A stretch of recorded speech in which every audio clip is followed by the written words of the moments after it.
Sí, a ustedes. Muchísimas gracias. Bueno, buenas tardes. Es un gusto para mí estar aquí con ustedes trayéndoles en esta oportunidad esta información sobre este importante tema que es las relaciones saludables entre padres e hijos. Sé que muchas personas que están aquí están muy interesados en saber cómo poder mejorar esas relaciones o cómo empezar a construirlas, aquellos que tal vez comienzan a ser padres. Así que siempre dicen que los padres no nacen con un manual debajo del brazo, ¿verdad?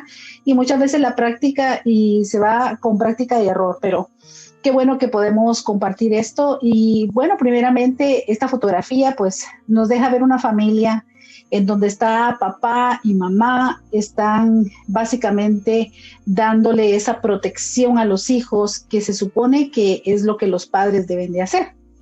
Y definitivamente hay una relación entre padres e hijos siempre, pero la diferencia es poder identificar si la relación es saludable o no es saludable.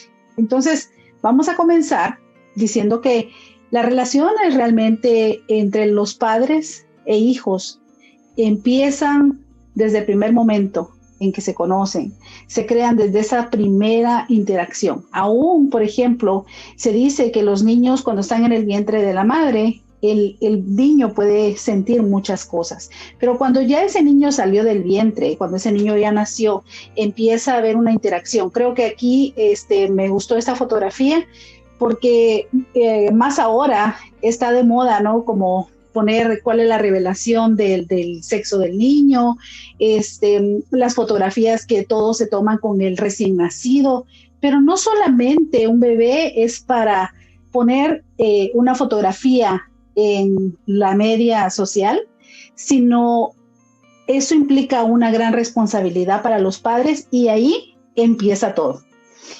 Y podría decir que entonces, cuando hay una relación entre padres e hijos, realmente hay un vínculo, se crea un vínculo, y ese vínculo entre los padres y los hijos permiten que hayan unas relaciones que sean seguras.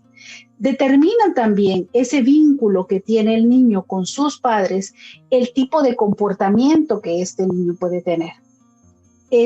Los vínculos también influyen en el desarrollo de la confianza del niño. O sea, nosotros ahora tal vez somos adultos que somos personas que nos cuesta confiar o personas que confiamos muy bien en los demás, pero esto tiene mucho que ver con la niñez. La niñez es la parte esencial, es la base de todo para todo ser humano. Así que se influye muchísimo esos vínculos en cómo un niño va a desarrollar la confianza.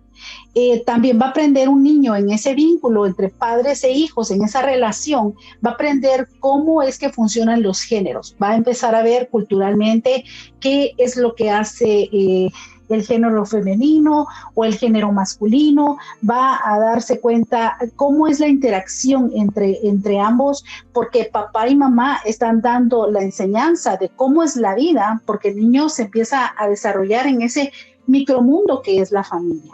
Entonces él empieza a ver muchísimas cosas en los padres y también empieza a desarrollar o no se desarrolla una relación entre los padres y los hijos.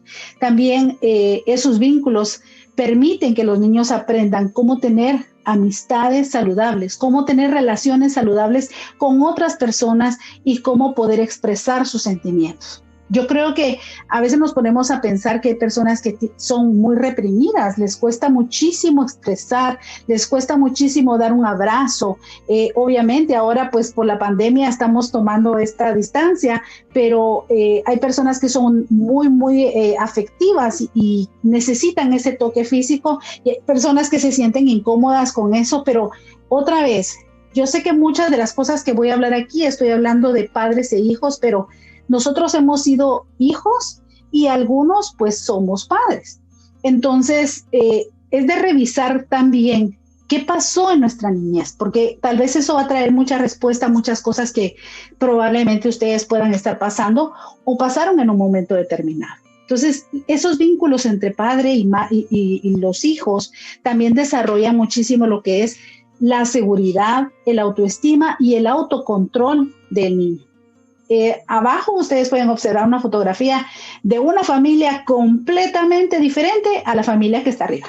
La familia que está arriba están tomados de la mano, están básicamente viendo un atardecer o un amanecer, pero están tranquilos, están ahí juntos, están tomados de la mano.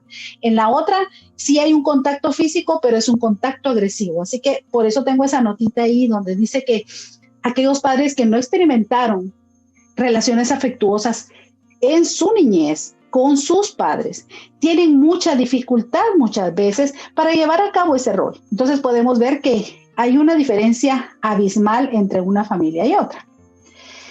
Definitivamente, a veces estos vínculos que existen entre los padres y los hijos se reemplazan. Y yo creo que aquí va a empezar a sonar la alarma en muchos de ustedes, porque muchos vínculos son reemplazados por la televisión, son reemplazados por los videojuegos, son reemplazados por el uso de los teléfonos y también por el social media. Si se dan cuenta, aquí en estas fotografías se pueden ver a un bebé que está ya con una tablet y muchas veces yo le digo es la niñera electrónica, porque en lugar de la madre o el padre tener un momento de interacción, yo entiendo que venimos cansados de trabajar, pero ese niño estuvo esperando esas 8 horas o 10 en lo que usted fue y regresó del trabajo, estuvo esperando esa interacción, ese momento especial de estar con papá y con mamá, porque tal vez se quedó al cuidado de una niñera, tal vez se quedó al cuidado de su vecina, tal vez se quedó al cuidado de la abuela o de alguien conocido, pero el niño necesita esa relación con sus padres y llega a la casa y lo primero que dicen los padres, yo vengo cansado, cansada, aquí está la tablet, aquí está el teléfono, aquí el niño se entretenga. ¿Qué momento hay para tener ese vínculo con el niño? ¿En qué momento se va a desarrollar ese vínculo con el niño? O simplemente se le prende la televisión y el niño está aprendiendo lenguajes, está aprendiendo cosas que después los padres se quedan, pero yo no le he enseñado eso, pero el niño, ¿por qué dice esta palabra? No hay un control y el niño se vincula más con la televisión, porque usted se da cuenta que si usted le quita el teléfono, va a llorar. Si usted le quita la televisión, va a llorar. Es más grande a veces el vínculo que tiene con estas cosas que con los propios padres. Y eso es una llamadita de atención. Aquí también en esta fotografía de abajo están los padres y están los padres tomándose fotos. Y muchas veces el niño está ahí esperando un abrazo, esperando que lo carguen, esperando que le den de comer, esperando ese momento de juego con los padres. Y los padres están ocupados en el social media. Así que pueden ser tanto los niños como los padres ocupados en estas cosas y eso hace que básicamente se corte o que no exista un vínculo. Sé que es un tema muy interesante lo que estamos discutiendo en esta oportunidad. Definitivamente, estos vínculos que se crean van también a desarrollar ciertos tipos de relaciones. Entonces, este es un momento para evaluar qué tipo de relación tengo yo con mis hijos. O probablemente se puede poner a pensar qué tipo de relación tuve yo con mis padres o todavía tengo con mis padres. Bueno, hay diferentes tipos de relaciones entre los padres y los hijos y una de ellas son las relaciones seguras. Y en esas relaciones seguras los niños se sienten con seguridad, se le da confianza, el niño siente mucha confianza con los padres, siente y recibe afecto y el cuidado constante de las necesidades que ese niño tiene.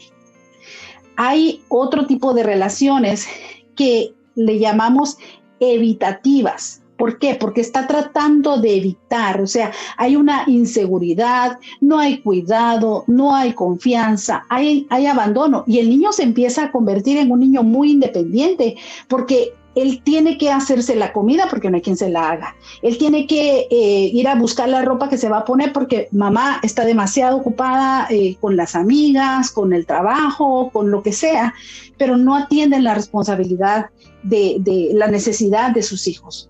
también no solamente es hablar de la mamá y del papá, sino estamos hablando de los dos, porque los dos son un equipo que van a ayudar a sus hijos a que ellos puedan tener confianza y que la puedan desarrollar, porque todo lo que ellos perciban en ese micromundo en el que están viviendo es lo que ellos van a pensar y es la idea que ellos crean de cómo es el mundo allá afuera.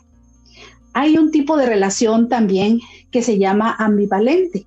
Esta relación también da inseguridad, porque ese niño entonces empieza a sentirse como con angustia cuando está separado de los padres. Es natural que un niño llore porque mamá se fue, porque hay una edad en cuando el niño se siente como si la madre es parte de él o de ella misma.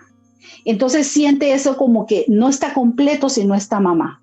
Pero muchas veces, a veces los niños se empiezan a hacer demasiado dependientes exageradamente de los padres, que hay una angustia extremada cuando los niños se separan de los padres, porque los niños piensan que realmente algo malo le va a pasar y muchas veces los padres es lo que le dicen, o sea, sin mí no vas a poder hacer nada, obviamente, es un miedo terrible que al niño le va a dar.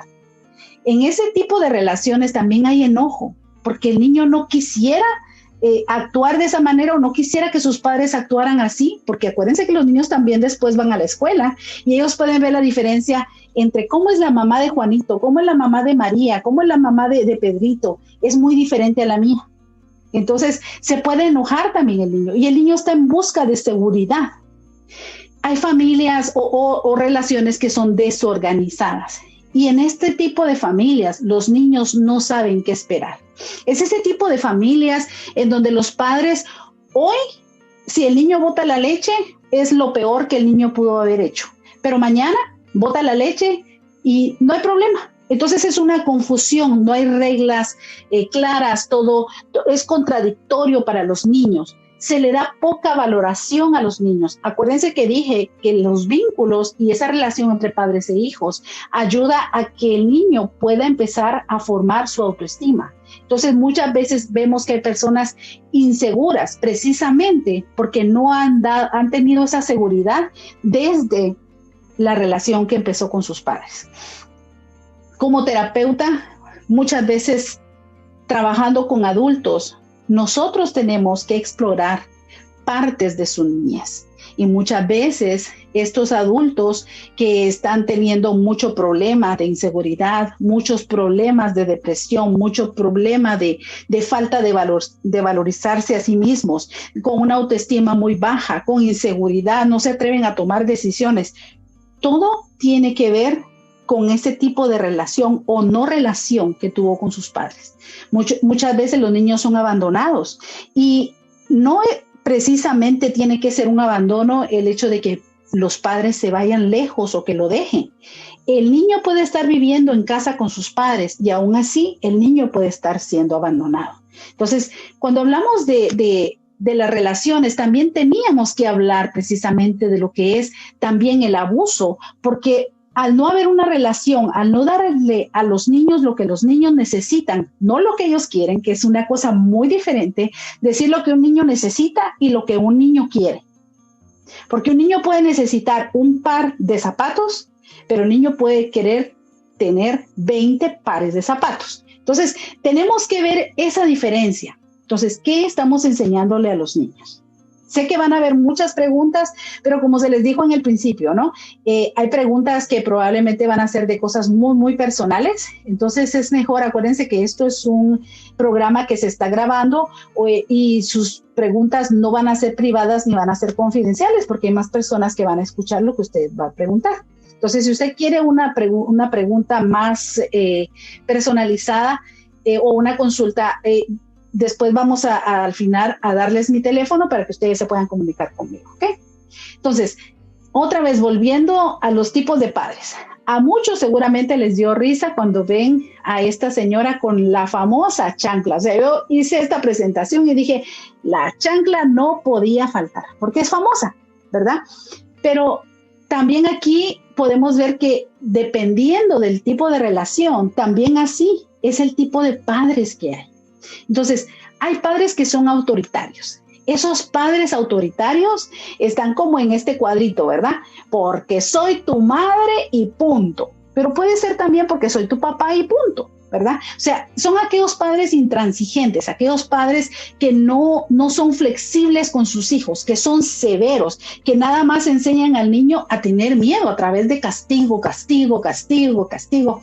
Ahora imagínese usted un niño que vivió en un ambiente así, cuando crece, siempre va a pensar que va a tener una consecuencia terrible, terrible, terrible, sobre todo de un daño, de un castigo grande hacia sí mismo cuando falla en algo. Entonces, esta interacción de los padres con los hijos, esa relación, tiene que ser una relación que trate de ser lo mejor, porque usted está equipando a sus hijos con lo que usted le está dando en la niñez a los hijos. Hay otro tipo de padres, que son padres que tienen autoridad, que actúan. Fíjese que hay diferencia. Alguien me decía, pero decir que los padres son padres con autoridad, a decir que son padres autoritarios, es lo mismo, no es lo mismo. Un padre autoritario es aquel padre que impone, y aquí se hace lo que digo porque yo lo digo. Y se acabó. Pero un padre con autoridad es aquel padre que es cariñoso, es aquel padre que da apoyo, es aquel padre que establece límites o reglas claras en su casa con los niños. Hay un diálogo, hay algo amistoso entre los padres y los hijos. O sea, el niño no tiene miedo de hacerle una pregunta. El niño no tiene miedo de si cometió un error, sabe que papá y mamá lo van a escuchar y probablemente le van a explicar que va a tener consecuencias lo que hizo. Muchas veces, por ejemplo, los padres simplemente agarran la chancla, ¿verdad? Y castigan al niño físicamente. Y aunque no le golpeen fuerte, ya el niño ve la chancla y el niño está temblando, ¿verdad? En este caso sería la chancla, pero también pueden agarrar el cinturón o agarrar muchos objetos y castigar al niño. Entonces el niño crece temeroso. Hay también aquellos padres que son permisivos, aquellos padres que, pobrecito el niño, no le digo, pobrecito la niña, ¿para qué? O sea, está bien, sal, haz lo que quieras. O sea, básicamente es como aquellos padres como donde resulta como esta fotografía, donde el niño es el que resulta dándole las órdenes a los papás. O sea, se invierten los roles. El padre ya no tiene autoridad, sino es el niño. O sea, nunca le dice que no al niño, porque se va a ofender el niño, porque se va a traumar. No, tenemos, o sea, en casa es donde se aprende a tener límites. Y más adelante vamos a ver muchas de las consecuencias de lo que es el maltrato infantil. Y aquellos padres pasivos son aquellos padres que son indiferentes, no les importa. Si el niño quiere brincar, que brinque. Si el niño quiere salir a la calle a jugar 10 horas, que salga mejor, así me deja tranquilo, tranquila, así puedo hablar con mis amigas, así me puedo dormir, así puedo hacer lo que yo quiera. Son aquellos padres que son pasivos, o sea, los padres no ponen reglas, no hay algo en donde se establece que es una persona que tiene autoridad, no que es autoritario, sino que tiene autoridad. Son poco accesibles, no se puede hablar con ellos, no están disponibles, se siente el niño rechazado porque no quieren nada, ¿verdad? Entonces son padres, como decía, de cierta manera que están ahí, pero son padres ausentes. Entonces, cuando tenemos y pensamos en qué serían los elementos importantes para una relación saludable, definitivamente, hablando de la relación entre padres e hijos, lo primero que debería de existir es el afecto o el amor, el respeto, pero el respeto mutuo. Porque hablábamos la otra vez con Teresa, cuando empezamos la conversación sobre los temas para traerle a la comunidad, precisamente el que a los niños siempre se les dice que tienen que respetar a los mayores. Pero muy pocas veces se enseña que también, o se inculca o se refuerza que también los adultos deben de respetar a los niños. Entonces, una relación entre padres e hijos, independientemente de la edad, tiene que ser una relación basada en el respeto y un respeto mutuo. Ese respeto mutuo va a traer la confianza y va a traer también la buena comunicación entre padres e hijos. Estos son elementos, y sé que algunos de ustedes estarán tomando nota, ¿verdad? Espero. Decía estar presente, porque hablamos de aquellos padres que están allí presencialmente, pero emocionalmente están ausentes de la vida de sus hijos. Por eso es que muchas veces cuando nosotros como terapeutas tratamos a personas que tienen, por ejemplo, depresión, muchas veces dicen, cuando es el caso, por ejemplo, de mujeres que tienen depresión, la depresión tiene muchos síntomas y uno de ellos es precisamente que la persona no tenga ganas de nada, no solamente es estar triste, sino no tener ganas de nada. Entonces, la madre está en la casa, cumple con su responsabilidad de hacer comida para sus hijos, les sirve la comida y se vuelve a meter al cuarto, a dormir, a llorar o simplemente a estar ahí nada más aislada. Eso es tener una madre ausente. Entonces, por eso es tan importante que ustedes como padres, quienes me están escuchando y son padres de familia, que ustedes pongan atención también a las cosas que ustedes necesitan. Porque si ustedes están teniendo un problema de depresión, necesitan ayuda y ayuda profesional para poder trabajar esto y entonces estar presentes con sus hijos, estar y no decir, no sé qué pasó, sí le di la comida, no sé si comió, yo creo que sí, no sabe si la botó, no sabe si la tiró en el lavaplatos, no sabe qué pasó, o sea, los niños necesitan a sus padres con ellos. Necesitan también los niños que los padres estén disponibles para ellos. Hay un anuncio en la televisión en donde está un padre trabajando y tiene un cuaderno y el niño le pregunta, papá, ¿qué es eso? Le dice el papá, es la lista de las cosas importantes que tengo hoy, para el día de hoy. Y el niño le pregunta, papá, ¿yo estoy dentro de esa lista? Oh, wow, yo creo que ese anuncio es fuerte, pareciera que no, pero es fuerte, porque básicamente es como, ¿estás disponible? Hay otras reflexiones que, por ejemplo, dicen, hay niños que le dicen, papá, ¿cuánto ganas o mamá, ¿cuánto ganas por hora? Ganó tal cantidad, y el niño está colectando dinero, y cuando colecta lo que el papá o la mamá trabaja y le pagan por hora, le dice, mira, aquí está lo que tú ganas por hora, ¿me puedes dar una hora de tu tiempo? O sea, allí el niño está diciendo mucho, está diciendo muchísimo. Es un padre que está ausente, es un padre que no está disponible. Entonces, la función de un padre, yo sé, es muy delicada, pero también es muy importante. Y usted va a tener una satisfacción muy grande cuando usted vea cómo sus hijos también repiten esos buenos tips que yo le estoy dando ahora. Usted va a ver qué satisfacción la que usted va a sentir cuando usted vea eso en sus hijos, ¿verdad? El tener un contacto físico. Obviamente, siempre el contacto físico tiene también un límite. Eso lo vamos a hablar más adelante. Es importante también tener actividades juntos, tener discusión y resolución de problemas juntos. Y cuando estoy diciendo discusión, no estoy diciendo tirándose los platos, tirándose las cosas, diciéndose groserías, insultándose. No estoy diciendo eso. Una discusión es sentarse y platicar. Mira, ¿qué es lo que está pasando? ¿Por qué no estás arreglando tu cuarto? Mira, que esta es parte de la responsabilidad que tú tienes que tener. O sea, si te vives aquí o vives en la universidad, vas a tener que arreglar el lugar en donde vives. Lo que estás haciendo es dándole lecciones de vida a tus hijos. Pero tienes que decir, no empezar a decir, es que cuando yo era pequeño, sí. No tienes que traer eso a tus hijos porque vas a trasladar, tal vez el trauma que tú tienes lo vas a trasladar a tus hijos. Y además de eso, lo que vas a hacer es estropear lo que podría haber sido una oportunidad para desarrollar y construir una mejor relación con tus hijos.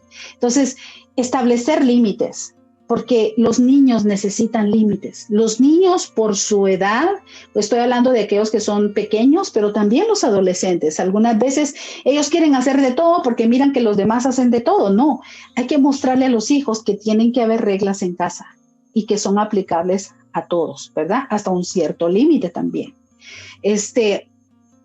La disciplina es importante en la relación de padres e hijos, pero también una disciplina que debe de tener un límite. O sea, no es yo estoy enojada y le voy a pegar al niño con la chancla o con el cincho o con el cinto o con el cinturón, no sé cómo usted le diga, hasta que sangre para que se dé cuenta que ya se me salió todo el coraje. Eso no, eso ya es maltrato. Entonces, por eso es que no podíamos tratar este tema sin hablar del abuso que existe a los niños. Alimentar a los niños es importante, es parte de sus necesidades también. Alimentar esa relación todos los días es importante, no solamente cuando es el cumpleaños, no solamente cuando es Navidad, cuando son fechas especiales, no, esa relación tiene que estar presente y tiene que ser buena todo el tiempo, no solamente cuando llega visita, ¿verdad?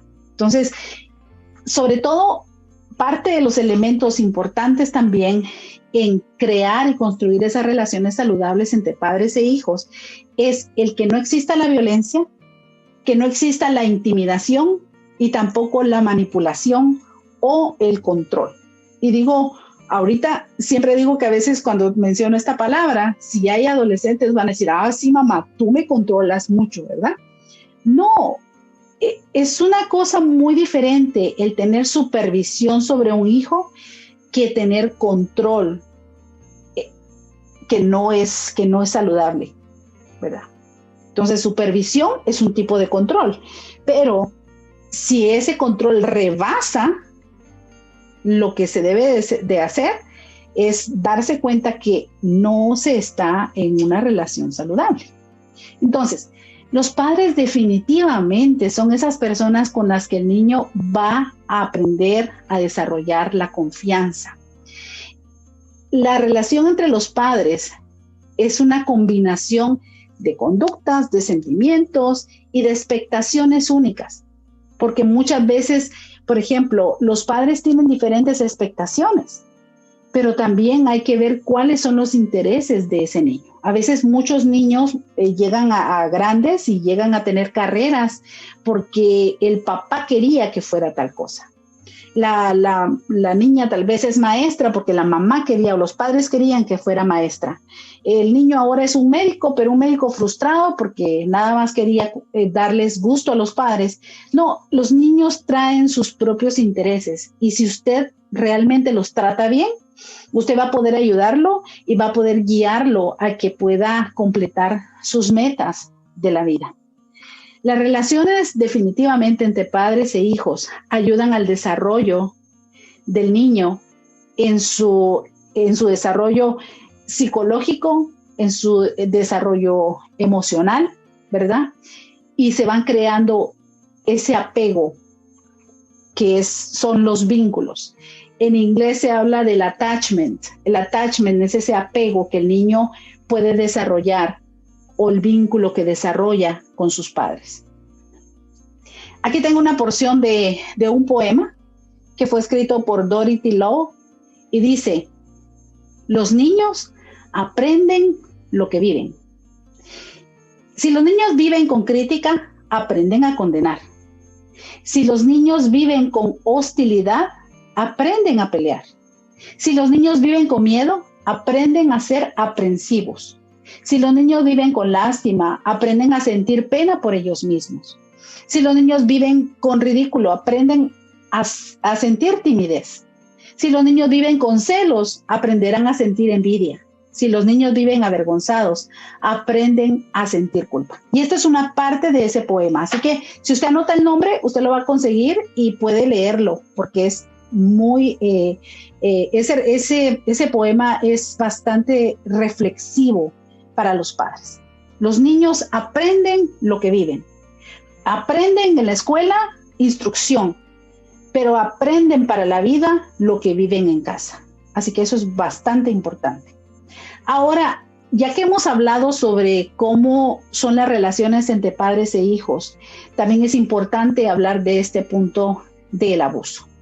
Así que el abuso infantil, y quiero darle estas cifras que han sido dadas en la página de Child Help, dice, cada año se realizan más de 3 millones de reportes de abuso infantil en Estados Unidos. Y cuando hablamos de abuso infantil, estamos hablando de todos los tipos de abuso que pueden hacerse hacia un niño. ¿Qué es en sí el abuso infantil? Es cuando el padre o alguien que está al cuidado de los niños, a través de lo que hace o lo que no hace, provoca lesiones, muerte, daño emocional o riesgo de daño serio a un niño. Y hay muchísimas formas de maltrato infantil y puede ser el emocional, puede ser el abuso físico y puede ser la explotación sexual, puede ser también el abuso emocional y el abuso sexual. Yo tengo aquí unas cifras que dicen que más del 70% de los niños que en el 2014 murieron por abusos o negligencia infantil eran niños de 2 años o menos. Otro dato importante es que en el 2014, el 80% de los casos de víctimas que murieron como consecuencia del abuso o del maltrato infantil involucraron a uno de los padres como autor de ese abuso. Otro dato, en un estudio se encontró que el 80% de personas que tenían 21 años de edad y que habían sufrido abuso infantil padecían por lo menos de un trastorno psicológico. Y sabe una cosa, también dice que en el año 2014 fueron tantas las denuncias y los casos de abuso infantil que se recibieron que se pudieron haber llenado 10 estadios de fútbol con todo el total de niños que fueron abusados en un año. Entonces, esto nos hace pensar que el abuso infantil no es algo pasajero, no es algo ridículo, no es algo que la gente exagera, definitivamente. Cuando no hay una relación saludable entre padres e hijos, va a existir el abuso. Y por eso aquí quiero mencionar un poco el abuso físico. Definitivamente, el abuso físico es cuando hay una agresión física a ese niño. El abuso emocional puede ser no necesariamente un golpe. El abuso emocional puede ser a través de lo que los padres le están diciendo a los niños. Comparar a los niños. ¿Se acuerdan cuando estaba leyendo ese poema que decía que aquellos niños que viven o aprenden a ser celosos porque se le dicen, no, es que tú no eres como tu hermana, tú no eres como tu hermano. El niño empieza a desarrollar otras cosas que no debería de desarrollar, una rivalidad entre hermanos. Y después los padres dicen, pero ¿por qué mis hijos no son unidos? Bueno, tuvieron un papel muy importante en eso, ¿no? Entonces, el abuso emocional, muchas veces la gente dice, no, yo me cuido, yo no lo golpeo porque más aquí en Estados Unidos me puede llamar la policía. Sí, pero insultan a sus hijos, les dicen malas palabras, los tratan mal. Es un maltrato verbal que puede haber al niño. El abuso sexual definitivamente es algo bastante fuerte y algo que impacta muchísimo la vida de las personas. Triste y lamentablemente muchas personas piensan que si un niño fue abusado cuando tenía temprana edad, al fin y al cabo se le va a olvidar. Quiero decirles que a una persona que fue abusada sexualmente en su niñez, esto no se le olvida. Es básicamente una cicatriz o una herida que está allí. Cuando hablamos de un trauma, el trauma definitivamente es una herida. Entonces, cualquier tipo de abuso que se haga a un niño causa una herida. Y aquí no puse, pero también hay que incluir lo que es la negligencia. Porque cuando se busca acerca de lo que es el abuso o el maltrato infantil, le van a mencionar el abuso físico, el abuso emocional, el abuso verbal, el abuso sexual, pero también la negligencia. Y de hecho, déjeme decirle que los maestros o personas como yo, que trabajamos como terapeutas, que trabajamos como consejeros, que trabajamos en agencias que proveen servicios a las personas, a la comunidad, también muchos de nosotros estamos obligados por ley a hacer reportes si nosotros sospechamos cualquier tipo de abuso o de negligencia a un menor de edad. Y cuando digo menor de edad, estoy hablando de un niño que es menor o una persona que es menor de los 18 años. Aquí tengo unos cuantos ejemplos de los tipos de abuso. Si se dan cuenta en este primer cuadro, dice, te voy a dejar de querer si te sigues portando mal. Eso es un abuso emocional. Porque el niño, dice, para el niño lo más importante son sus padres. Y si uno de sus padres le amenaza diciéndole que ya no lo va a querer o no la va a querer, el niño lo cree. Entonces, esto se presta muchas veces también para mucha manipulación. Hablaba y mencionaba el abuso sexual. Y muchas veces hay personas que con tal de abusar de un niño, amenazan diciéndole que ya no lo van a querer. Y créame, muchas veces un niño que es abusado sexualmente no necesita ser golpeado para que alguien llegue a abusar. Y lamentablemente los abusadores de niños están cerca de los niños, son personas que el niño conoce. Aquí en el cuadro de la derecha, de mi derecha, dice, no llores, deberías de ser como tu hermana, ella siempre se porta bien. Esto también está haciendo una comparación y es parte del ejemplo que yo les ponía hace un momento. Los niños definitivamente van a replicar las conductas de los padres. Y aquí en este cuadro de en medio pueden ver a un padre que grita, una madre que grita, un niño que grita y no solo grita, sino que el niño agarra un martillo listo para darle a la mascota, ¿verdad? Entonces, muchas veces los padres dicen, pero este niño, ¿de dónde salió así? Algo está viendo el niño. Si no lo está viendo con usted, probablemente lo está viendo con la niñera electrónica. Probablemente no hay supervisión de las cosas que el niño ve. O usted tampoco tiene cuidado de los programas de televisión que ve frente a los niños. Entonces, ¿qué signos de abuso podríamos encontrar? ¿Qué signos de abuso infantil? Mire, cuando un niño es abusado, definitivamente hay lesiones que son inexplicables. Son golpes que no tienen explicación y que los niños, en su mayoría, los niños están tratando de buscarle una explicación. No, es que lo que pasa es de que me agaché y me golpeé. No, y muchas veces es de una golpiza o una cachetada que le dio el papá o la mamá. Estos niños que son abusados, no les gusta irse a su casa. Están en la escuela o están donde el vecino, ellos están felices de la vida, pero lo que menos quieren es irse a casa. Y estos niños que son abusados, algunas veces evitan a ciertas personas. Por eso, póngale atención a las conductas de sus hijos. Y sé que probablemente mucho de lo que yo estoy hablando en este momento le está conectando a usted probablemente con su propia experiencia de vida. ¿Qué fue lo que usted vivió? ¿Qué fue lo que usted tal vez a gritos quiso decir o no lo pudo hacer? Entonces, necesita ayuda para sanar y para realmente no replicar muchas cosas en sus hijos o simplemente no decir, no, yo no quiero ser como mi papá, yo no quiero ser como mi mamá.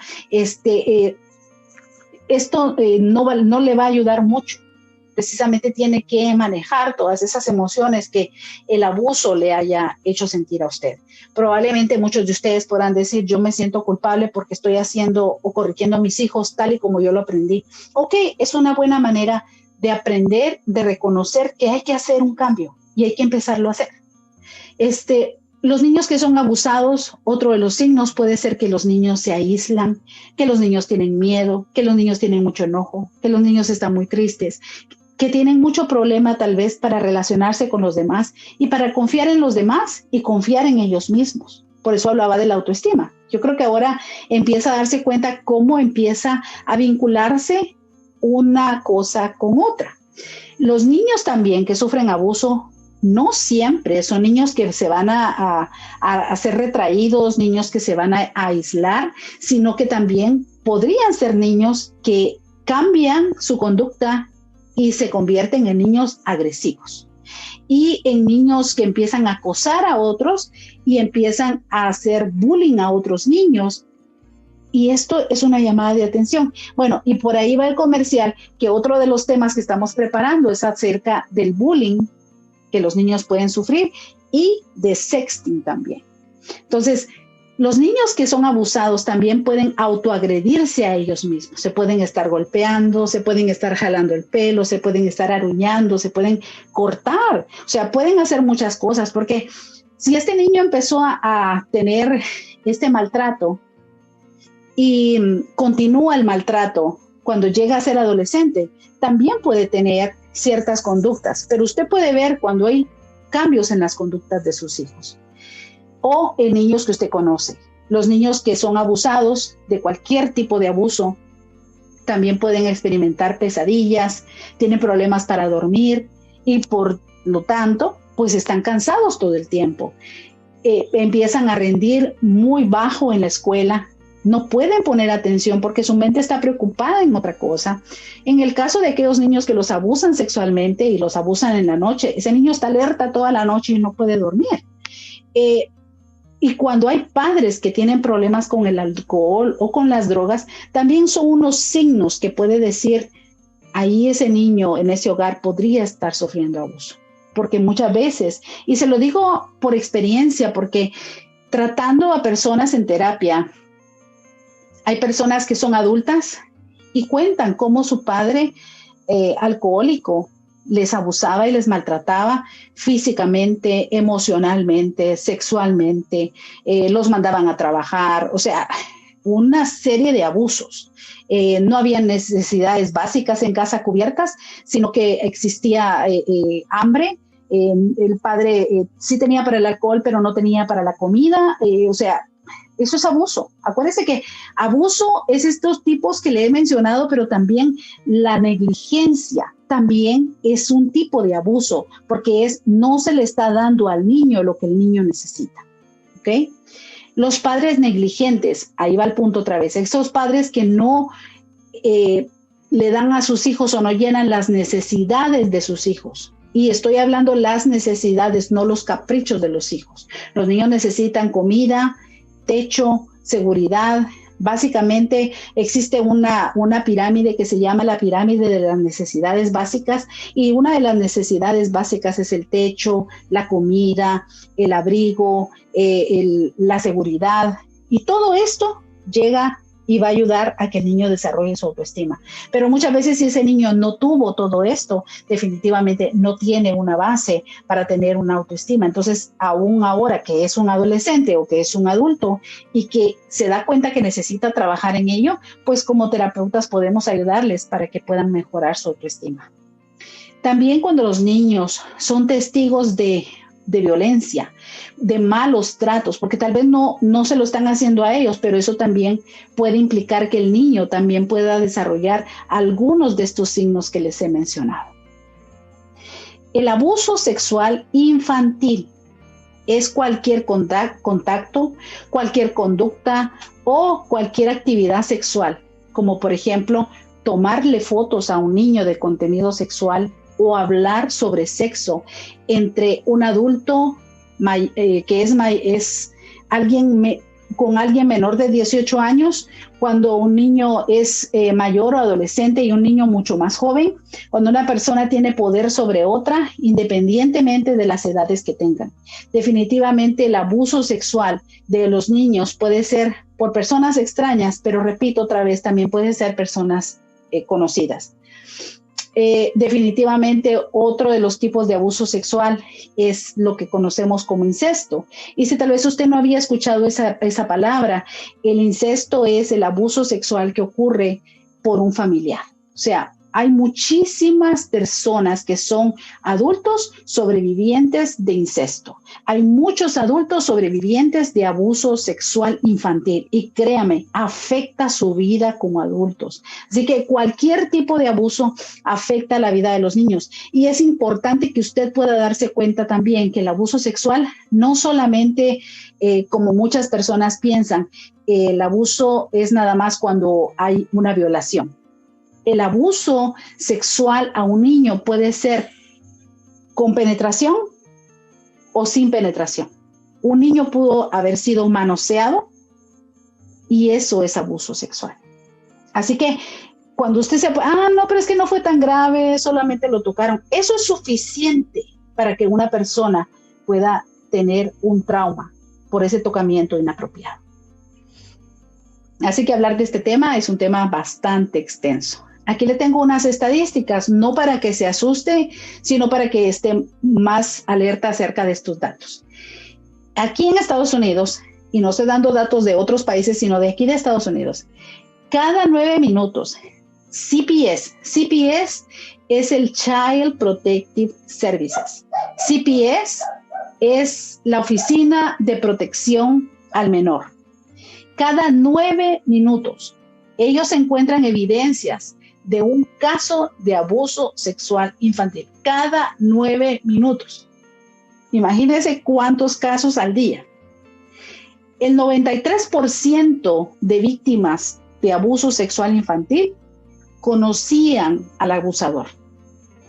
Y solamente el 7% de los casos de abuso sexual fueron por desconocidos. Esos son los datos de estadísticas nacionales. La verdad es que el abuso afecta la salud física y puede afectar a largo plazo. También afecta, y estoy hablando de todo y cualquier tipo de abuso que ocurra hacia un niño. Puede afectar su salud física y pueden haber efectos a largo plazo. Puede afectar su salud mental y aumenta los riesgos de adicciones y actividades delictivas. Así que son datos que muchas veces espantan, ¿no? Pero cuando nosotros estamos educándonos sobre esto, es importante porque entonces podemos prevenir muchas cosas. Los signos de abuso sexual, porque mencioné acerca de muchos signos que pueden tener como evidencia de que un niño está siendo abusado, y eso es en general. Pero voy a ser un poco más específica hablando del abuso sexual. Sé que eso espanta a muchos padres de pensar cómo un niño se puede ver si está siendo abusado o si fue abusado sexualmente. Una de las cosas que puede ver en los niños son lesiones físicas, lesiones que pueden ser lesiones que se pueden ver, lesiones en sus áreas genitales, se pueden ver de pronto tal vez golpes, moretes. Puede ser que un niño también pueda tener una enfermedad de transmisión sexual. El niño puede tender a aislarse, a sentirse inseguro, a tener baja autoestima, a tener pesadillas. Tal vez el niño siente mucha culpa, siente mucha vergüenza, siente mucho enojo, mucha tristeza, muchísimo miedo. Y tal vez el niño se convierte en un niño agresivo. Y como decía anteriormente, puede ser que sea agresivo tal vez con los propios padres, con la familia, con los hermanos, con los amiguitos en la escuela.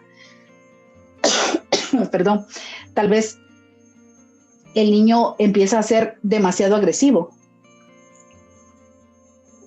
De manera que los padres están preocupados, pero ni siquiera se ponen a pensar qué es lo que podría pasar. Y más, imagínense si esto pasa en aquellos padres que son negligentes. El niño va a tener todos estos signos y los padres no van a estar ni enterados qué está pasando con su hijo. Hay niños que cuando son abusados sexualmente también empiezan a tener como más preguntas acerca de cosas sexuales, más curiosidad que va más allá de lo que consideraríamos normal. Empiezan a tener conductas inapropiadas. Hay niños que muchas veces están masturbándose. Hay niños que en el juego que están teniendo con sus muñequitos empiezan a tener juegos sexuales. Yo le invito a que usted le ponga más atención a sus hijos, que vea qué tipo de juegos son los que el niño está teniendo, qué está dibujando el niño. Muchas veces si es abusado sexualmente, también el niño puede estar dibujando cosas. Y pues, póngale atención a lo que dibuja el niño, póngale atención al lenguaje que el niño está utilizando, póngale atención a todo lo que el niño hace. El niño puede ser que tenga bajo rendimiento escolar y muchas veces los padres lo que hacen, más si son padres agresivos y abusivos, le pegan, le golpean, lo amenazan, pero no exploran realmente qué es la causa de esto en los niños.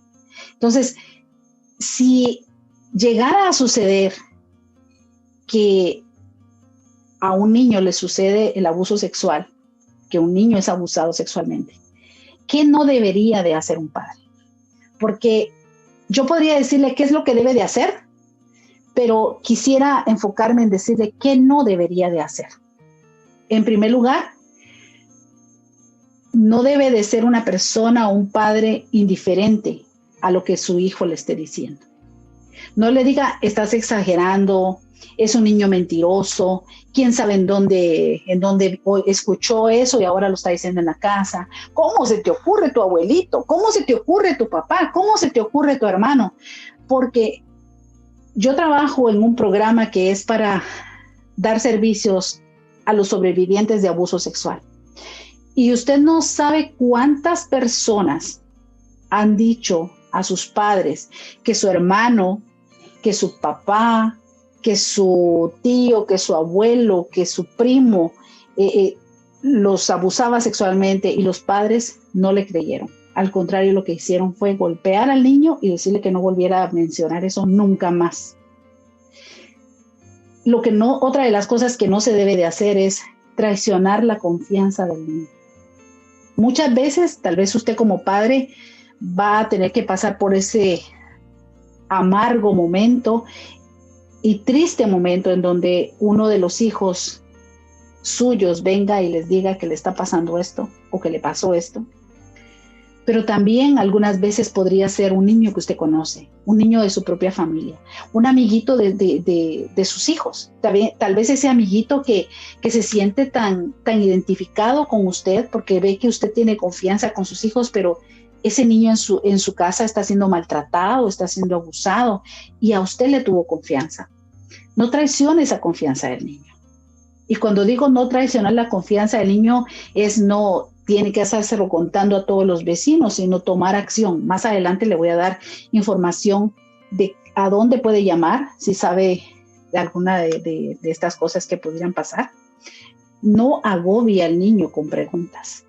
Muchas veces aún nosotros como terapeutas trabajamos con el hijo y la mamá está preguntando, ¿pero qué le dijo? ¿Pero cómo fue? Pero yo entiendo que es parte de la angustia que una madre puede sentir o que los padres pueden sentir, pero realmente no le va a servir de nada al padre tener los datos y los detalles específicos de lo que pasó. Muchas veces nosotros tenemos que hacer algunas sesiones terapéuticas con el niño o el adolescente y con sus padres. Y este niño va a tener una sesión en donde le va a contar a sus padres lo que pasó. Y lo puede hacer en la terapia, porque como terapeutas les ayudamos nosotros y le damos ese apoyo para que esté ahí, para que lo digan. Pero el niño muchas veces no está preparado. Y cuando son casos de adolescentes, también cuando tienen 13 años, los adolescentes pueden decidir si está el papá o la mamá en la sesión o no. Entonces, son esos límites que hay que respetar. Y una persona que ha pasado por abuso sexual, aunque sea un menor de edad, va a contar los detalles cuando se sienta preparado.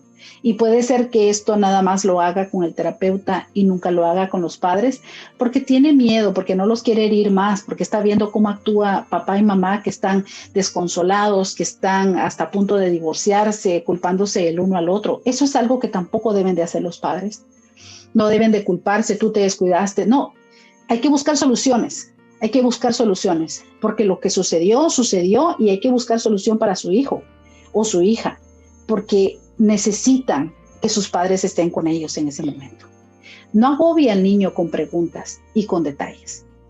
Tampoco le haga a los niños promesas que usted no esté seguro de que va a cumplir.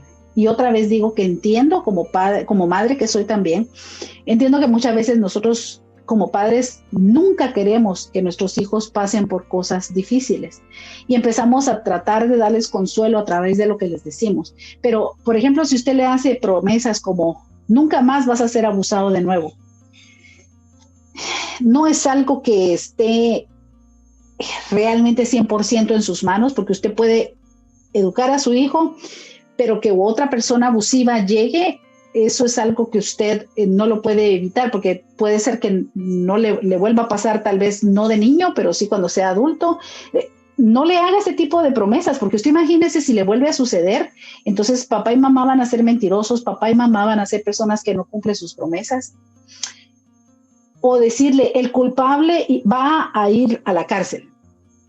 Algunas veces, déjeme decirle, sí sucede, y algunas veces no. Porque póngase a pensar lo que está de su parte, lo que usted puede hacer, y usted ayude a su hijo en donde la capacidad hasta donde usted puede llegar.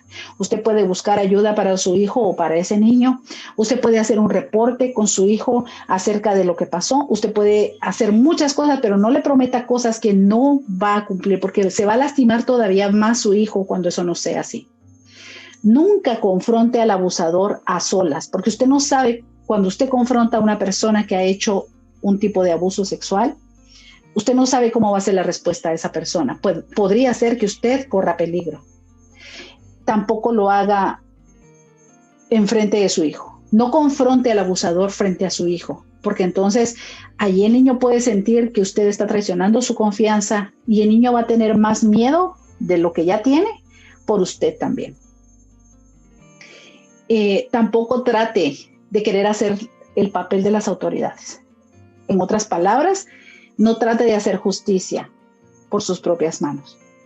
Haga lo que debe de hacer. Sé que algunas veces el sistema, todo ese proceso legal a veces es un poquito frustrante, pero es necesario hacerlo y dar los pasos que se deben de hacer. No haga las cosas por usted mismo. Su hijo o su hija los necesita a ustedes como padres. ¿Qué tal si usted toma acción por sus propias manos y es usted quien se va a la cárcel? ¿Quién va a cuidar de sus hijos? O sea, entiendo que hay momentos de desesperación, pero por eso dije, voy a hablar de lo que no se debe de hacer. Ahora, ¿qué recursos podremos encontrar? Como repito, nosotros, como en mi caso como terapeuta, yo tengo que hacer un reporte a CPS cuando yo sé de algún tipo de abuso a un niño o negligencia, o cuando lo sé o cuando lo sospecho. Yo tengo que hacer un reporte y estoy obligada por la ley, y eso es importante que usted sepa que como terapeuta estamos obligados en 48 horas de hacer un reporte. Y también si usted sabe de un caso de abuso, de cualquier abuso, no solo estoy hablando del sexual, usted puede llamar a este número que está aquí de CPS. Puede contactarse con el departamento de policía de la ciudad en donde usted vive. Puede también contactar a los hospitales o las clínicas. Y aquí hay otros 2 recursos que son líneas de asistencia de 24 horas los 7 días de la semana. Y aquí está Child Health, que es National Child Abuse Hotline. Y aquí está el número. Y también está el Rape, Abuse and Incest National Network. Estos también son números que funcionan 24/7. Y en este número, el último que es RAIN, en este número usted puede tener asistencia y también le pueden dar asistencia en español. O sea, si usted necesita más información o cosas así. Entonces, nosotros en Consejo tenemos diferentes programas. Como les repito, yo trabajo en el programa para ayudar a los sobrevivientes de abuso sexual. Entonces, nosotros tenemos un programa que da completamente los servicios gratuitos, y los servicios que nosotros damos es terapia individual, le damos información, le damos asistencia, le damos referencias también, le damos apoyo a las familias, damos terapia individual y también hacemos grupos de apoyo. Nuestros servicios, repito, son completamente gratuitos y usted nos puede llamar, me puede llamar a mí al 206-461-4880. A ese número usted puede llamar y decir que quiere hablar conmigo. Mi nombre es Leslie Orellana y yo puedo darle información si usted necesita algo. Repetimos, estamos ya casi a punto de terminar la presentación y si usted tiene una pregunta muy personal, por favor, es mejor que usted me llame para que podamos hablar, porque nunca sabemos quiénes más están en este meeting, y no es necesario que usted se exponga o que exponga la privacidad y confidencial de algo tal vez que le ha pasado a sus hijos. Así que si usted necesita ayuda, necesita información, aquí están los números, usted puede contactarme y con mucho gusto yo le puedo dar más información. Así que muchísimas gracias. Aquí está otra vez el número de teléfono, mi nombre y el correo electrónico. Así que gracias por estar aquí. Espero que esto haya sido de mucha utilidad para ustedes.